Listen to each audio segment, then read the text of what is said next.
Story 1. Many moons ago, in 1999, I started work as a pub manager for a successful independent pub. The salary was decent, and the profit-related bonus scheme was even better. The owner had just purchased an old bank with a large car park in an ideal location for a large gastropub just on the outskirts of the town center. It was in the direct footpath between the train and bus stations and the main bar area, so the footfall would be excellent. Over the next 12 months, I worked excessive hours running the first pub while helping the owner design and set up the new pub. It was fun and rewarding, both financially and emotionally. The design of the gastropub was excellent. It was Oriental themed with an open-plan kitchen, so the customers could see the chefs working. As the owner had an Oriental girlfriend, all the chefs were from her extended family, which later proved to be a key factor in the revenge. We opened with a bang, and the place was a roaring success, far busier than we had dared to hope. The initial new opening buzz just never died. We kept getting busier and busier. I was working 7 days a week, 80+ hours, between the two pubs. We had to employ a second manager to run the first pub and bring in more of the owner's girlfriend's extended family to work in the kitchen. By the end of the first year, my bonus was close to double my salary. In fairness to the owner, he worked more than I did, and we got along really well. Then he betrayed me. He married his girlfriend, and she and I had never really gotten along very well. However, she left me to do my job while she mainly looked after the kitchen side of things. The owner bought a brand new top-spec Porsche, and the wife got a new top-spec Mercedes. I bought myself a Suzuki motorcycle. All was going well until it came to my yearly bonus time. I was expecting it to be a lot less than the previous year, with the additional manager and no longer running so short-staffed, but it was drastically worse. By my calculations, it was almost £15,000 short, about £25,000 nowadays. I, of course, questioned this with the owner. It turned out that the company had bought the Porsche and Mercedes as company vehicles, and that was above the line for my bonus calculation on the profit and loss statement. They had also fudged some major capital investment expenses into the repairs line, also above the profit line. I was not happy, to say the least, but since we worked so well together, I thought he'd be open to sorting it out somehow. However, his wife stepped in and even went as far as to say that if they could have lowered my bonus even more, they would have, as I wasn't worth it. My personal life was in tatters, and I'd been thinking about moving on anyway.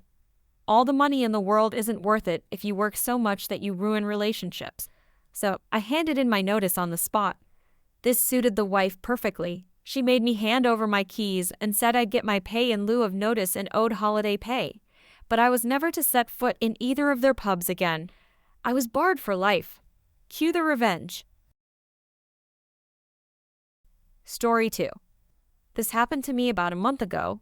I was running errands, and my final stop was to buy some groceries. I had just gotten off work and was still in my work uniform, which is a black polo with a big staff across the back and my company's logo on the front of the shirt. I dislike walking into stores with a staff shirt on. I'm not a fan of strangers knowing where I work or causing confusion for having a staff shirt on when I don't work at a business.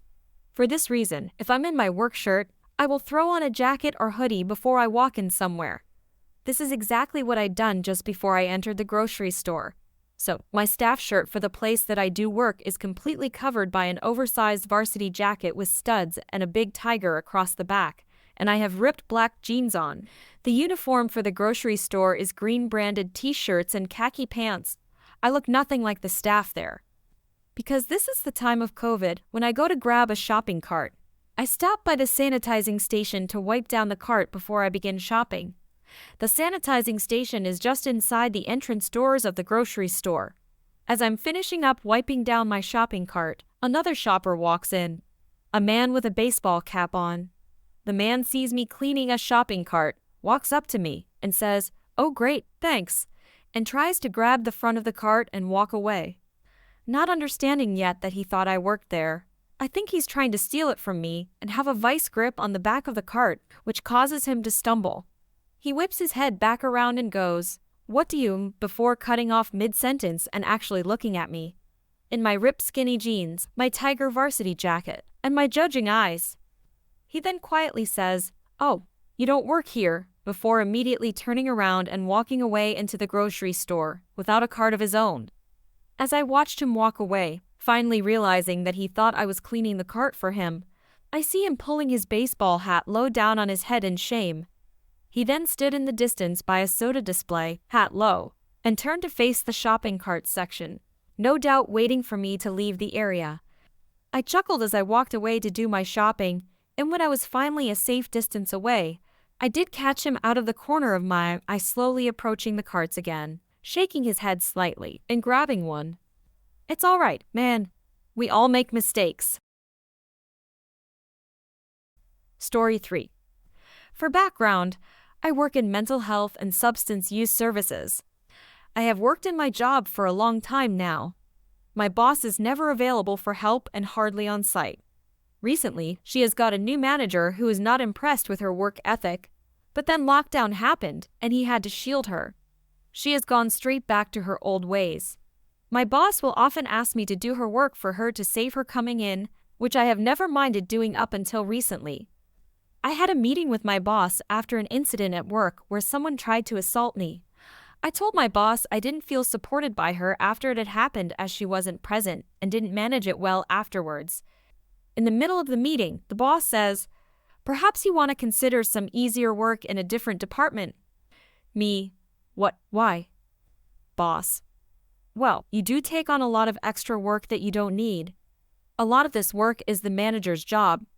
Maybe you need to learn to say no to taking on all this work."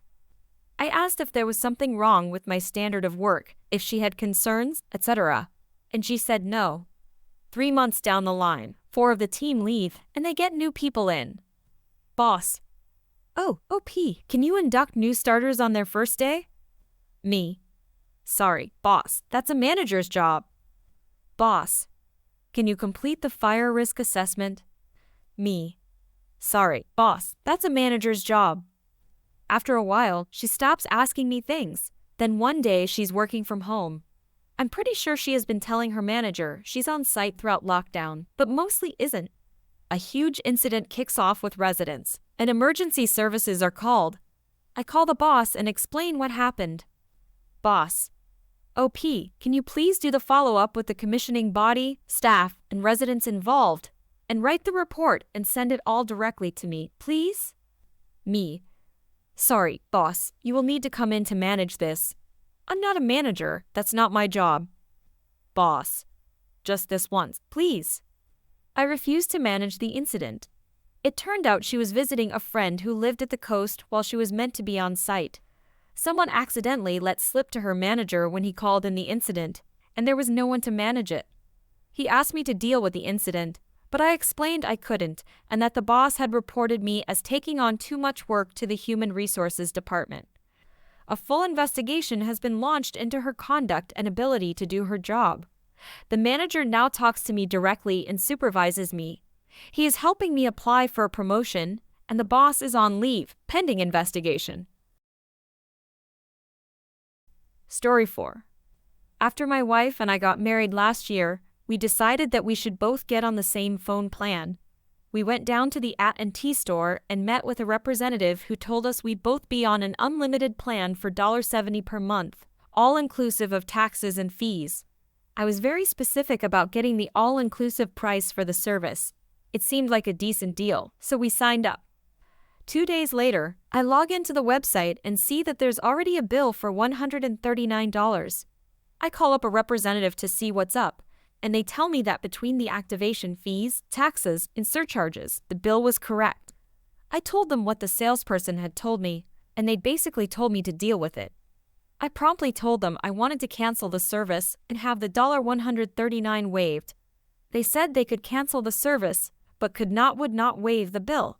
They also told me that if I canceled immediately, my wife and I would lose our phone numbers, which is true. So, I figured that since I already had to pay for the month and didn't want to lose my phone number, I would just get a new carrier and cancel when I was ready. I did my research and found Visible, which is excellent, and we made the switch. I called back to AT&T and informed them that we had switched carriers and wanted to cancel the service. I again asked for a refund. The representative informed me that since I had had the service for 4 days, I was not entitled to a refund. He told me to read the fine print on the contract, which indeed said that I had 3 days to cancel for a full refund. I was now furious because the first customer service representative that I had talked to on day 2 had denied me a refund if I canceled.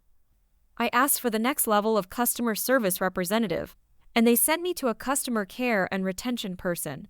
I explained the entire fiasco to him, and how I felt that I had now been lied to twice by AT&T representatives, the sales representative and the first customer service representative. He was a really cool guy and apologized, saying he would take care of it and completely waive the bill. I was very thankful and hung up, thinking that this was finally resolved. Fast forward a month, and I get an AT&T bill in the mail saying my payment was not received and is now late. I again pick up the phone and call AT&T. I eventually make my way through 2 customer service representatives until I get back to the customer care and retention department. This time, I did not have the chill dude. Instead, I got a very smarmy woman who said that the bill was due and I'd owe the entire amount. I asked her to please check the customer service representative notes, and that the last guy told me he would waive the amount. She put me on a 10-minute silent hold and came back, saying she'd escalate the matter to her supervisor. She said I should receive an email by the end of the week with a resolution. 2 weeks go by, no response. I called again. This time, I got a very nice lady who was sympathetic. She said she'd waive the bill. She came back and told me that she couldn't do anything because the bill had already been sent to collections. She said not to worry and that she'd send a letter to the collections agency to have them waive the debt. I asked if this would go on my credit report, and she said no, and that they'd take care of it. 6 months later, I get a letter in the mail from Sequium Asset Solutions out of Georgia, trying to collect on the $139. I immediately send them a letter via certified mail, demanding that they verify the debt since it's obviously bad. I hear nothing for 2 months and then get an alert that I have a negative mark on my credit. I go in and sure enough, Sequium has indicated that the amount is in collections. I immediately write letters to all 3 credit bureaus, requesting that they remove the remark. A month goes by, and every single one of the bureaus removes the mark, thank goodness. Another 3 months go by, and then I get a letter from Sunrise Credit Services in New York again trying to collect on the debt. It appears that Sequium couldn't verify it, so instead of apologizing and waiving the debt, they just sold it off to another collection agency.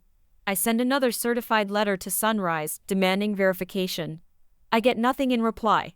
So far, they have not attempted to put a mark on my credit. That's where this part of the story ends. Who knows what will happen next? I could file a lawsuit, but the filing fee alone would be more than the amount owed. Here's the thing, I am not cash-strapped. I am blessed enough that I could easily pay the $139 without making a dent in my budget. However, I have lost 5 times that amount in hours spent on the phone and writing letters, but I am determined to go to the mat with AT&T on principle alone. This brings us to the revenge stage. You see, in addition to my day job as an attorney, I am an elected city councilor in my town, and when I was going over our monthly expenses, I noticed that we were paying AT&T close to $6,000 a month for our phones, internet, and TV services. We're a fairly small town, so it was pretty obvious that we were being overcharged by these companies, and that we could save a ton of money by switching. I started working with our city manager and information technology director on finding other solutions. We discovered that by switching to various carriers and providers, we could save half. I never would have looked that closely into our telecom expense had AT&T not mistreated me. 2 weeks ago, the resolution to switch was put on our meeting agenda, and the council voted to pass it. We decided to completely cut ties with AT&T. Our city is saving a substantial amount of money, getting better service, and with the money we saved from switching, we were able to hire another part-time animal shelter employee, which we desperately needed. I highly doubt our city would have considered switching if I didn't make such a fuss about it. AT&T will end up losing hundreds of thousands over the coming years because of this. I hope it was worth it. AT&T.